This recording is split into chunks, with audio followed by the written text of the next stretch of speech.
مومنین، آج امام علیہ السلام کی بارگاہ سے ایک انتہائی خوبصورت علمی مناظرہ لے کر آپ کی خدمت میں حاضر ہوئی ہوں۔ راس الجالوت بہت بڑا یہودیوں کا عالم، بہت ناز تھا اپنے علم پر، جیسا کہ ہر دور میں معصوم علیہ السلام کے علم کو آزمایا گیا۔ جس نے بھی آزمایا ہر بار شکست کھائی، ہر بار امامت کے نور کے آگے ان کو سر تسلیم خم کرنا ہی پڑا۔ اب یہ بہت بڑا عالم تھا یہودیوں کا راس الجالوت، اور میرے مولا واقعہ سے مناظرے کے لیے تیار ہوا، اور انتہائی سخت قسم کے سوالات علی بن موسیٰ رضی اللہ علیہ السلام امام سے کیے۔ اس نے مولا نے اس کے تمام سوالات کا تحمل سے جواب دیا۔ اب مولا واقعہ امام حشتم نے اس سے پوچھا، اے راس الجالوت، اگر میں توریت سے ایک عبارت بتاؤں تو کیا تم اس پر عقیدہ رکھو گے؟ کیا تم اس کے قائل ہو؟ تو کہنے لگا، آپ توریت سے جو بھی کہیں میں اس کا قائل ہوں، وہ میری کتاب ہے۔ تو مولا نے کہا کہ توریت میں ایک عبارت ہے کہ ایک نور سینا کی طرف سے آیا، کوہ سعیر پر روشن ہوا اور کوہ فاران پر نمایاں ہوا۔ تو یہ کون سا نور ہے؟ اب یہ لاجواب ہو گیا اور مولا کو کسی قسم کا جواب نہ دے سکا۔ کہنے لگا، میں اس عبارت سے تو واقف ہوں لیکن اس کی تفسیر سے واقف نہیں ہوں۔ یہ ہے یہودیوں کا سب سے بڑا عالم جو اپنی کتاب کی تفسیر سے واقف نہیں ہے، لیکن ہمارے مولا ہر مذہب، ہر دین، ہر فرقہ کی زبان، ان کی کتاب سے واقف ہے اور تفسیر سے بھی واقف ہے۔ اور میرے مولا نے کہا کہ یہاں پر جس نور کا ذکر کیا جا رہا ہے کہ وہ نور سینا کی طرف سے آیا، وہ نور سے مراد وحی ہے۔ یہ حیران تھا کہ مولا اسی کی کتاب سے اس کو لاجواب کر رہے تھے کہ وہ نور جو سینا کی طرف سے آیا وہ وحی تھا، وہ کوہ سعیر پر روشن ہوا۔ مولا نے فرمایا کہ یہاں پر کوہ سینا، سینا کی طرف سے نور آیا تو سینا سے مراد پہاڑ ہے، کوہ سینا سے مراد کوہ طور ہے، جہاں حضرت موسیٰ علیہ السلام پروردگار عالم سے ہم کلام ہوئے۔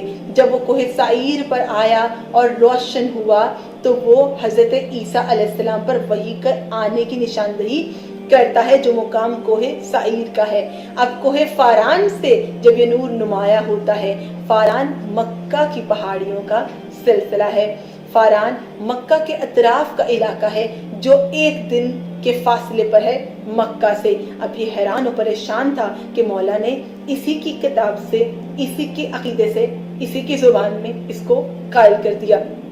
مولا نے اس سے اگلا سوال پوچھا کہ کیا تم حضرت موسیٰ علیہ السلام کی بنو اخوان کے بارے میں جو وصیت تھی اس کے بارے میں جانتی ہو؟ کیا تم نے وہ وصیت پڑھی ہے؟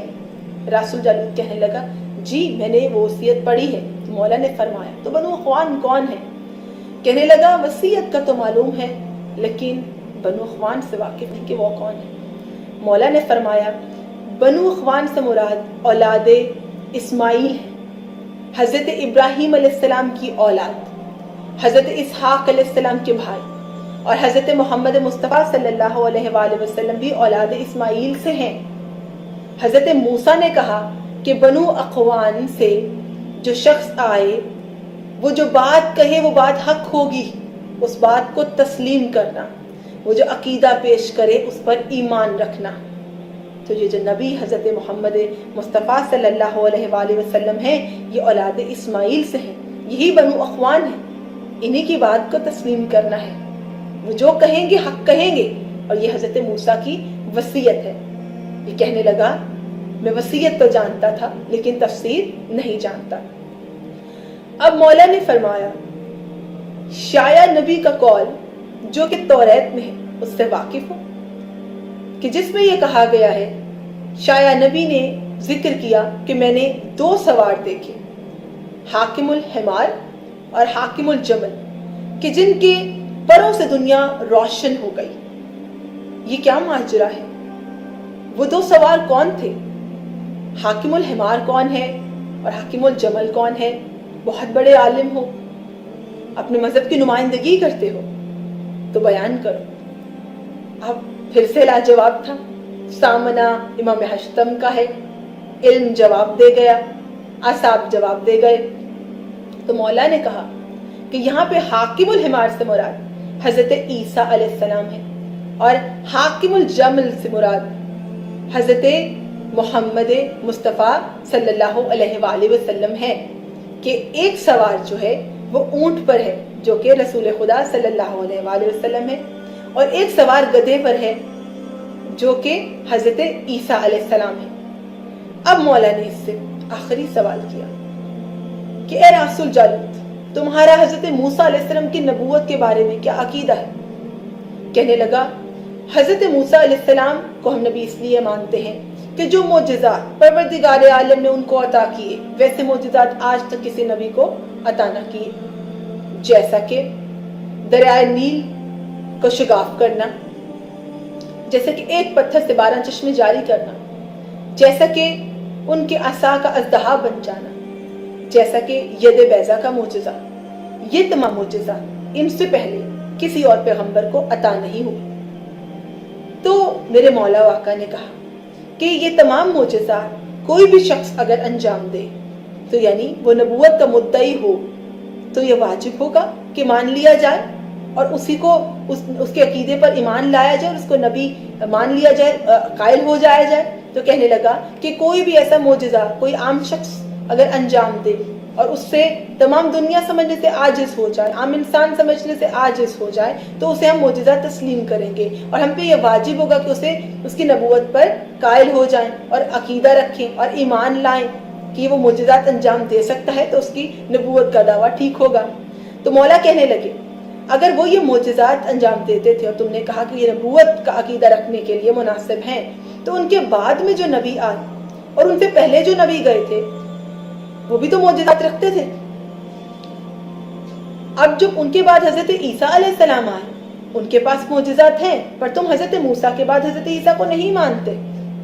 حضرت عیسیٰ علیہ السلام جزام والے شخص کو شفا دیتے ہیں، کوڑی کی مرض سے شفا دیتے ہیں، مردے کو زندہ کرتے ہیں، پانی پہ چل سکتے ہیں اور پرندوں کو مٹی کے پرندے بنا کر اڑا سکتے ہیں۔ تو ان کے معجزات پر تم کیوں ایمان نہیں لاتے؟ حضرت موسیٰ کی نبوت کے بعد حضرت عیسیٰ کی نبوت کے قائل نہیں ہوتے؟ حضرت موسیٰ کے معجزات بھی تو تم نے آنکھوں سے نہیں دیکھے ہیں، یہ سنے ہیں اور تم تک ایک سلسلہ کے تحت پہنچے ہیں۔ تو حضرت موسیٰ کے معجزات بھی اسی طرح حضرت عیسیٰ کے معجزات تم تک پہنچے ہیں، اور حضرت عیسیٰ کے بعد اسی طرح آخری نبی حضرت محمد مصطفیٰ صلی اللہ علیہ وآلہ وسلم اللہم صلی علی محمد وآل محمد جل فرجم، ان کی بھی معجزات ہیں۔ پروردگار نے ہر نبی کو معجزات دے کر بھیجا ہے، پھر تمہیں ان کے معجزات کا بھی قائل ہونا چاہیے۔ جیسے موسیٰ کے معجزات کے قائل ہو ویسے عیسیٰ کے معجزات کے بھی قائل ہو، ویسے رسول خدا کے معجزات کے بھی قائل ہو۔ اور رسول خدا کا سب سے بڑا معجزہ قرآن ہے کہ قرآن جیسی کوئی کتاب، قرآن جیسی کوئی دلیل قیامت تک کوئی شخص نہیں لا سکتا۔ قرآن ایک زندہ معجزہ ہے۔ یہ سننا تھا کہ راس الجالوت لاجواب ہو گیا۔ یہ انداز ہے مومنین، انداز امامت ہے کہ یہودی ہو، نصرانی ہو، آتش پرست ہو، ستارہ پرست ہو، کسی بھی مذہب سے ہو، کسی بھی فرقہ سے ہو، کسی بھی زبان سے تعلق رکھتا ہو، کسی بھی عقیدے پر ہو، لیکن میرے مولا علمی دلائل سے، انہی کی زبان سے، انہی کی کتاب سے، انہی کی ذہن کی اس سطح پر جا کر سمجھا کر ان کو قائل کرتے ہیں اور دین محمد و آل محمد کو محفوظ کرتے ہیں۔